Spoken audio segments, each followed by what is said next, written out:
All right, so we're back, and you know what that means. It's time for another deep dive, and this time we're going way back to ancient China to uncover some secrets to a long and healthy life. I love it.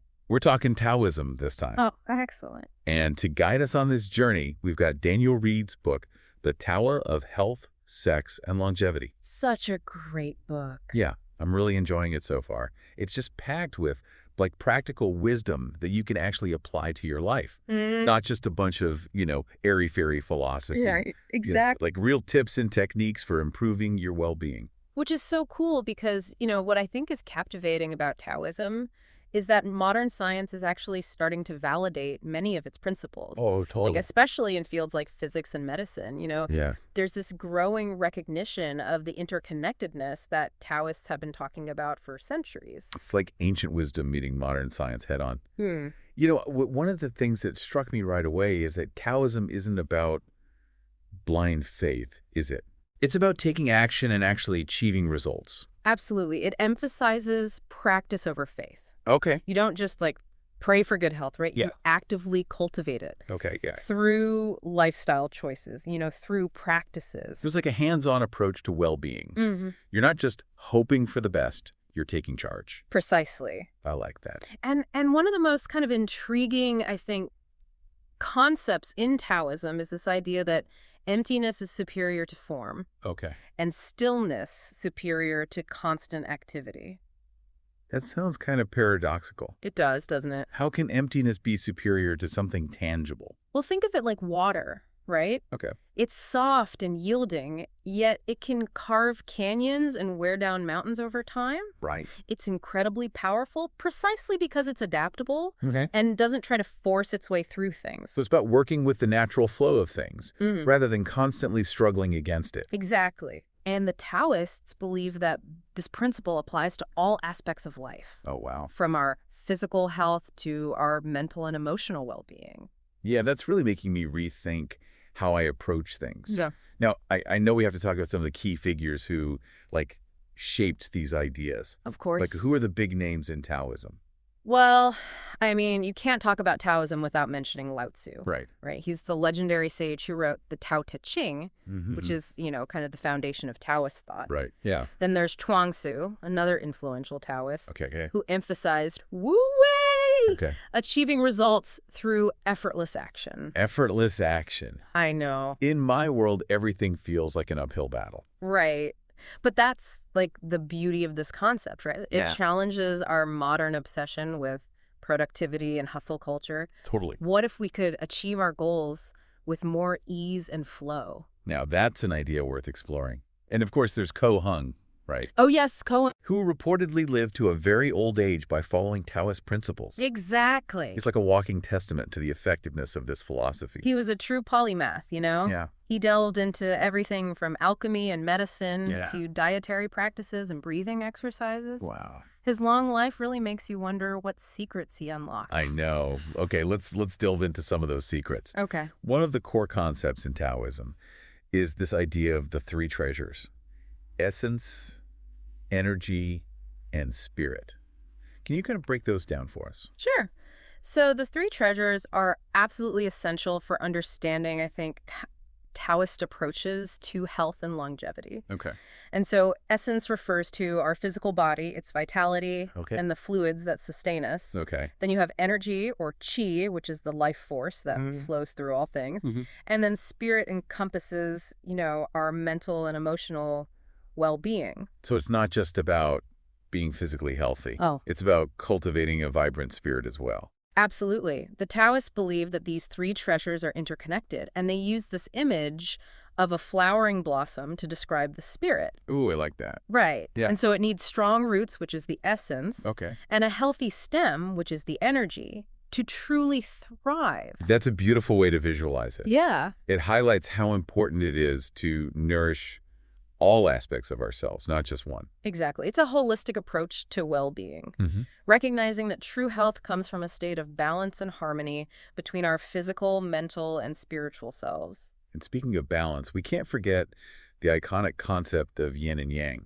Oh, of course. It's like the ultimate symbol of duality. It really is, yeah. So how would you explain yin and yang? So yin and yang represent the complementary opposites Okay. that make up the universe, right? Okay. And everything in it. Hmm. And it's not about like one being better than the other, Right. but rather about understanding how they interact and finding that sweet spot of balance. So it's like a dance between these two opposing forces. Exactly. Can you give us some examples of how yin and yang kind of play out in our lives? Well, think about the cycle of day and night, or the ebb and flow of the tides, or the Yeah. changing seasons. These are all expressions of the yin and yang principle at work. Okay, yeah, I'm starting to see yin and yang everywhere now. But how does this relate to our health? So, within the body, yin is associated with coolness, internal organs, and fluids. Okay. Yang is associated with warmth, external functions, Mm-hmm. and energy flow. So too much heat or coldness in the body could indicate an imbalance It could. in yin and yang. Exactly. Okay. Health is about finding that equilibrium between these forces. Hmm. When they're in harmony, we thrive. Right. When they're out of balance, illness can arise. That makes a lot of sense. Yeah. Now, I'm also curious about this concept of the 5 elemental activities. Oh, What's yeah. that all about? Right, so the 5 elements, wood, fire, earth, metal, and water, represent the fundamental forces that shape all phenomena. Okay. And they're not like literal elements, but rather Okay. different types of energy or phases of transformation. And how do they connect to our health? So each element is associated with specific organs and functions in the body. Okay. For example, wood is linked to the liver and gallbladder, Okay. fire to the heart and small intestine, Right. earth to the spleen and stomach. So by understanding the 5 elements, Mm-hmm. we can gain a deeper understanding of our own bodies Exactly. and how they function. And what's fascinating is that these elements interact in a cycle, Oh, wow. influencing each other in a constant dance of balance. Okay, that sounds pretty complex. It is. It's intricate. How can we actually use this knowledge to improve our health? Well, by understanding these connections, right? Yeah. We can make informed choices about the foods we eat, Nope. the lifestyle we lead, and even the emotions we cultivate. So it's about seeing the interconnectedness of everything Mhm. and making choices that promote harmony within ourselves Yes. and with the world around us. That's the essence of it. And it all comes back to that core principle of balance. Now, speaking of balance, I know the Taoists have a lot to say about diet. They do. They have some pretty unique perspectives on how to eat for longevity, They right? do. And you might be surprised by some of their insights. Okay. They believe in harmonizing the 4 energies and 5 flavors Okay. in our food choices. Wait, you're not talking about hot and cold food, are you? I'm not talking about temperature. No. Okay. The 4 energies, hot, warm, cool, and cold, Okay. describe the energy a food releases in our body when we digest it. Oh, interesting. So hot and warm foods are more stimulating, Okay. while cool and cold foods have a more calming effect. So it's not just about the nutritional content, Yeah. but also the energetic properties of food. Exactly. Interesting. And the 5 flavors, sweet, bitter, sour, pungent, and salty, also correspond to the 5 elements and have specific effects on the organs. Okay, I'm starting to see how everything ties back to the 5 elements and this idea of balance. It all fits together, doesn't it? does, yeah. And they also developed this fascinating concept called trophology, Okay, the science of food combining. trophology. That sounds intriguing. What is that all about? So trophology recognizes that eating certain foods together can aid or hinder digestion. Okay, So they developed guidelines for how to combine different foods very interesting. for optimal digestion and nutrient absorption. So it's not just about what you eat, but how you combine different foods in your meals. Precisely. It's like creating a symphony Oh, wow. of flavors and energies Oh, in yeah. your body that promotes harmony and well-being. I love that. And what's fascinating is that some of these principles are being rediscovered by modern nutritional science. You know, I was also thinking the Taoists were really onto something with this idea of detoxification, too. Oh, absolutely. They really believed that internal cleanliness was crucial for overall health, right? Absolutely. And they had this fascinating practice of colonic irrigation, Okay. inspired by herons, of all things. Right. They even observed that herons naturally flush their bowels with water. Yeah. And they thought, hey, maybe we should try that too. Okay, that's a visual I wasn't expecting. It is a little bit out there, Yeah. but it makes sense. They really looked to nature for guidance. They did. They saw nature as the ultimate teacher, and they believed that by aligning ourselves with its rhythms and principles, Yeah. we could achieve optimal health and longevity. Right. I love that. Now, I know we've only, like, scratched the surface here. Oh, There's yes. so much more to explore, Definitely. but we'll have to continue this deep dive in our next part. Yeah. But yeah, this is just, it's so fascinating. It is. It's really rich. Yeah. Yeah, there's just so much to unpack here. Ab- So stay tuned, because we'll be diving deeper into fascinating practices like fasting.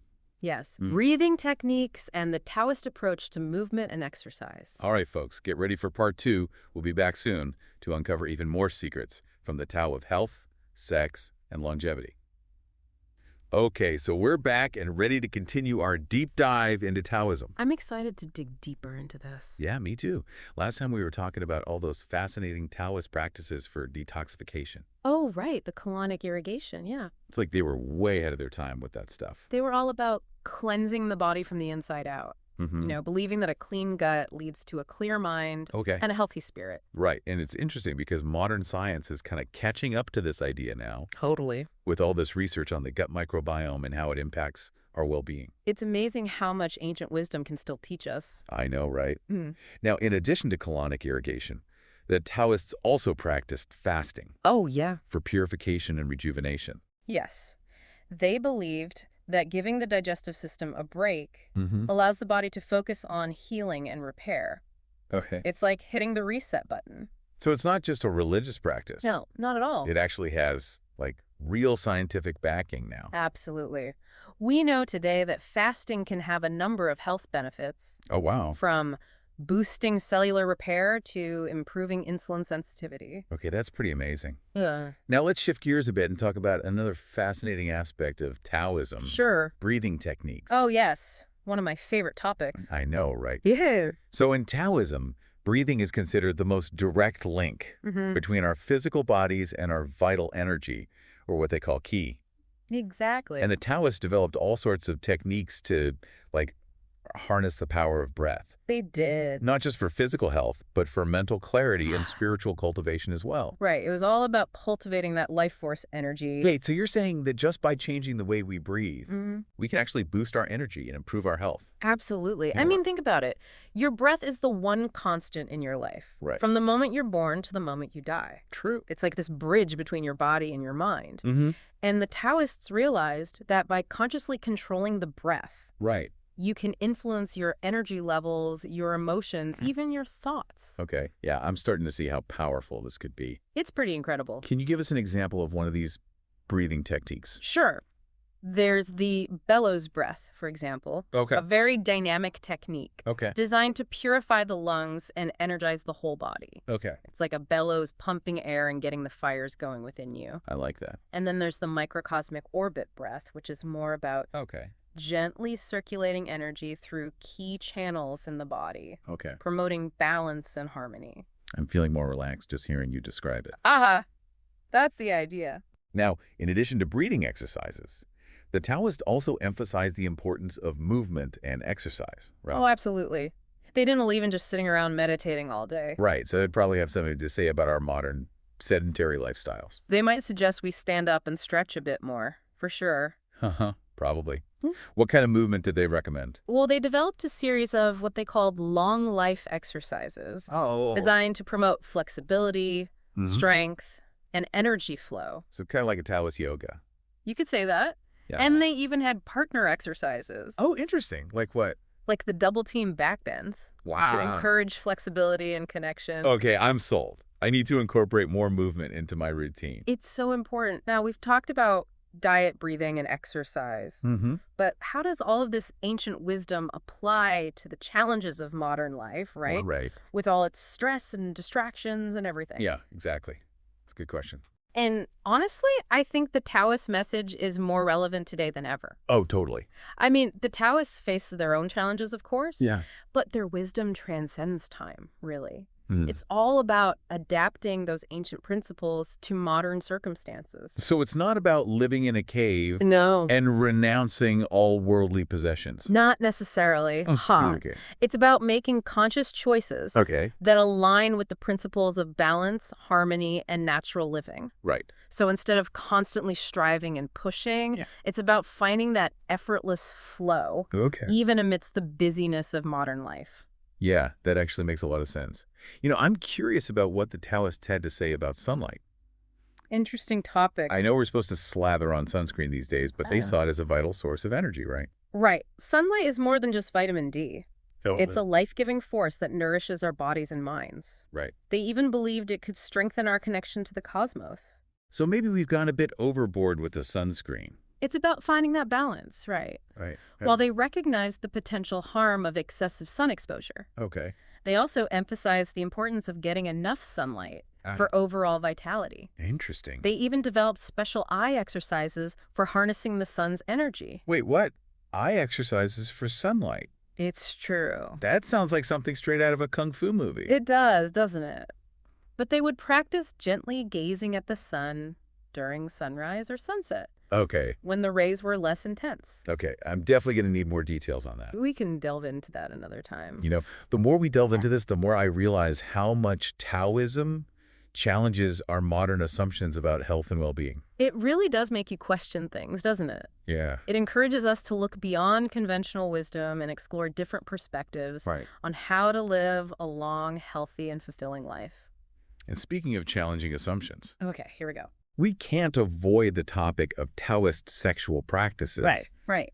It's definitely an area where they had some unique Unique is a good word. and, let's just say, intriguing ideas. You could say that. Uh-huh. So the Taoists viewed sexuality Okay. not simply as a source of pleasure, Right. but as a powerful way to cultivate and balance energy. Okay. They developed a whole system of practices Right. designed to enhance sexual vitality and longevity. Okay. I'm all ears. All right. What were some of these practices? Well, one key principle was the conservation of semen. Oh, okay. They believed that frequent ejaculation depleted a man's vital energy, Yeah. leading to health problems over time. So it's about harnessing that energy and directing it towards health and vitality. Exactly. And they developed techniques for prolonging intercourse without ejaculation, Okay. allowing men to experience multiple orgasms while conserving their semen. Wow. And they also had specific guidelines, for men to understand and respond to a woman's sexual response, making sure that both partners were, fully engaged and satisfied. It was all about mutual respect and pleasure, finding that harmonious balance between yin and yang energies. Right. It's all connected. I'm starting to see a pattern here. Uh-huh. Control, balance, and conscious awareness Mm-hmm. seem to be key elements in all of these Taoist practices, You've hit the nail on the head. whether we're talking about diet, breathing, exercise, or even sexuality. The Taoists were masters of self-cultivation, and they saw every aspect of life as an opportunity to refine their energy Right. and align themselves with the Tao, the way of nature. It's like they were always striving to live in that sweet spot, Exactly. perfect harmony and balance. And it's such a powerful reminder for us in the modern world Yeah. that sometimes the best way to achieve our goals is not to push harder, but to surrender to the natural flow of things. I love that. Now, I was also really struck by the poetic language they use Oh, the language is so beautiful. to describe sexual organs and practices. Yes, isn't it? It's a world away from our often clinical or even crude language in the West. Right. They certainly had a way with words, didn't they? They used metaphors and imagery to, elevate sexuality to a higher level, you know? Right. Emphasizing its beauty, power, and spiritual significance. Do you have an example? Sure. For example, they referred to intercourse as clouds and rain, Oh, wow. the penis as the jade stem, Okay. and the vagina as the jade gate. It almost sounds like they were talking about a sacred ritual rather than just a physical act. And in a way they were. They Yeah. believed that sexuality could be a powerful pathway to Okay. spiritual awakening and enlightenment. Speaking of spiritual practices, we got to talk about meditation. Of course. It's a cornerstone of Taoist practice, right? Absolutely. Meditation is the key to cultivating stillness, Okay. inner peace, and Right. greater self-awareness. Right. I can definitely see that. But for someone who's never meditated before, Where do you even begin? that's a good question. It can seem a bit mystical and mysterious at first, It does, yeah. but it's actually quite simple. Okay. A good starting point is to just focus on your breath. Okay. Find a comfortable seated position, close your eyes, Right. and gently observe the flow of your breath. Sounds easy enough, Right. but I imagine it's harder than it sounds to quiet the mind. It does take practice, Mm-hmm. but the key is to be patient with yourself Mm-hmm. and simply observe your thoughts without judgment, Okay. letting them come and go like clouds in the sky. That's a great analogy. The more you practice, the easier it becomes Okay. to find that stillness within.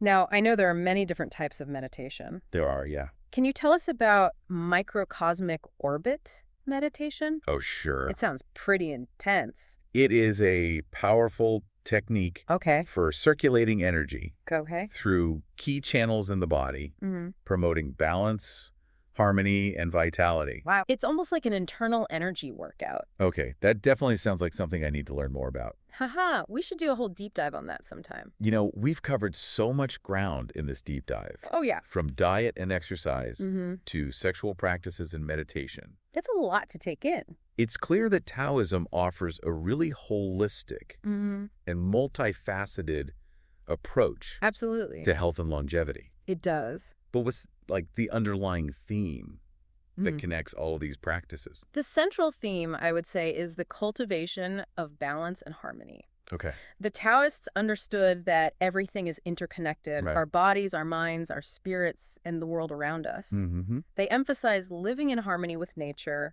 cultivating inner peace, Okay. and nurturing all aspects of our being. It's about finding that sweet spot, Mm-hmm. that effortless flow, Exactly. that state of alignment with the natural rhythms of the universe. It's not about forcing things Yeah. or striving for perfection, but rather allowing things to unfold naturally Right. and finding that sense of ease and grace in everything we do.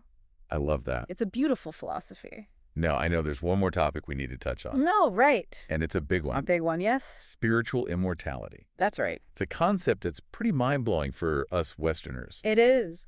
But before we dive into that, Okay. we'll have to make a quick break. Right. Stay tuned for the final part of our deep dive into the Tao of health, sex, and longevity, Can't wait. where we'll explore this fascinating world of Taoist spirituality Mm-hmm. and the possibility of transcending death itself.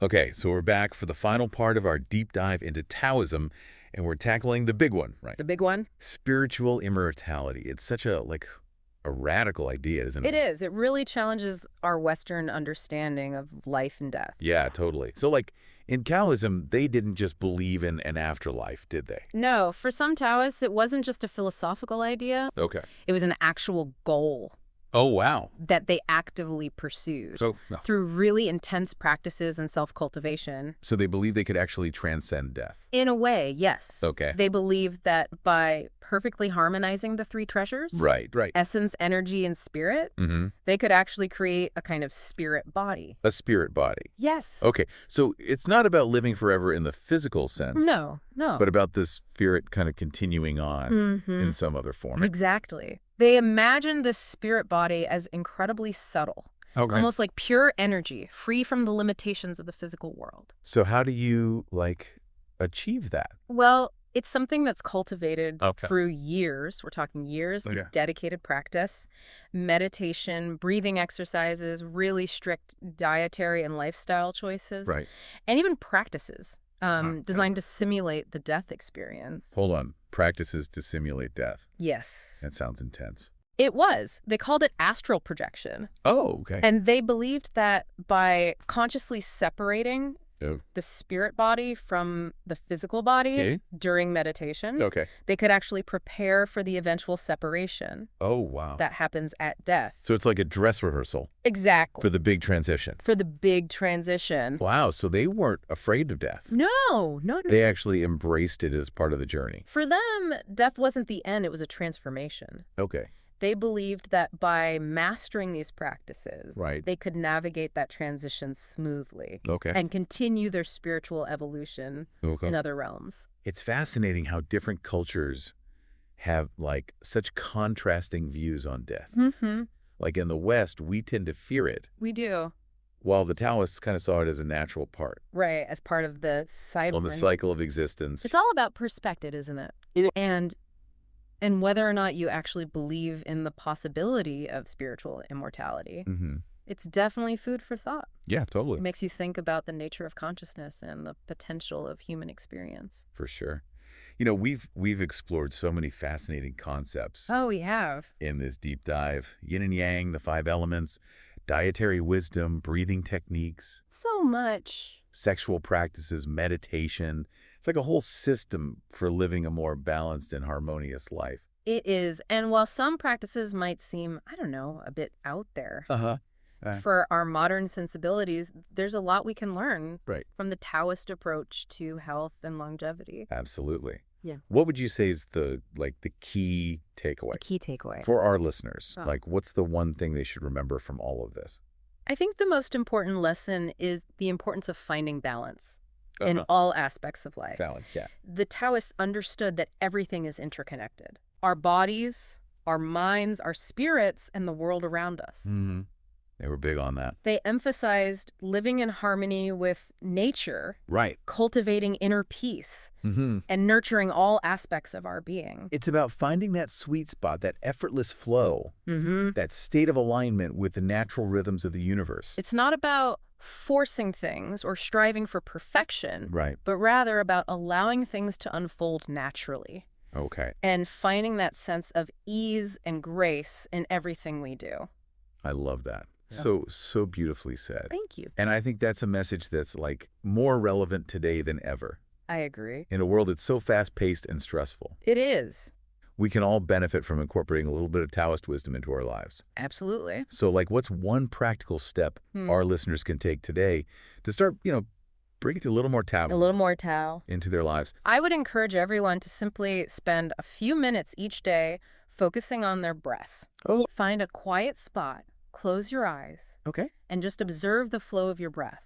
Okay. This simple practice can help to calm the mind, reduce stress, Right. and bring you back to that state of balance and harmony. Yeah, it's a good reminder that even in the midst of our busy lives, we all have the power to like cultivate inner peace You do. and create a more balanced and harmonious existence. Exactly. And from that place of inner harmony, Right. we can begin to make choices that align with our highest good Okay. and create a life that's truly fulfilling. Well, folks, that wraps up our deep dive into the Tao of health, sex, and longevity.